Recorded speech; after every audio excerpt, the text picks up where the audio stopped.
அன்புள்ளங்களுக்கு வணக்கம். வாழ்க்கையிலேயே பார்த்திங்கன்னா இந்த காதலர் தினம் கொண்டாடினதே இல்லைங்க. 18 வருஷத்தில் முதல் முறையாக பார்த்திங்கன்னா கோவை ஹுண்டாய் வந்து நம்மளை இன்வைட் பண்ணியிருந்தாங்க.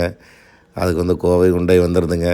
அங்கே நிறைய ஃபேமிலியெல்லாம் இன்வைட் பண்ணியிருந்தாங்க, ரெகுலர் கஸ்டமர்லாம். அங்கே வந்து இந்த மாதிரி நிறைய போட்டியெல்லாம் நடத்தியிருந்தாங்க. அப்புறம் இந்த பலூன்களெல்லாம் பறக்க விட்டுட்டுங்க. அதுக்கப்புறம் நைட்டு டின்னருக்கு வந்து இந்த கேண்டில் லைட்டு டின்னர் கூட்டிகிட்டு போனாங்க.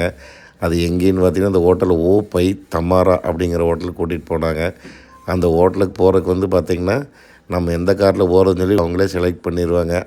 அது ஒரு சீட்டு குலுக்கி போட்டு நம்மளுக்கு வந்து சீட் வந்து பார்த்திங்கன்னா ஹுண்டாய் வெர்னா வந்ததுங்க. அதில் தான் நானும் நம்ம வீட்டம்மாவும் போனோங்க. என்ன ஹோட்டலுங்க, என்ன சோறுங்க, அடேங்கப்பா அவ்வளோ சூப்பராக இருந்ததுங்க. உண்மையாலுமே வந்து வாழ்க்கையில் மறக்க முடியாத ஒரு காதலர் தினமாக நம்ம கோவை ஹுண்டாய் பண்ணாங்க. ரொம்ப நன்றிங்க.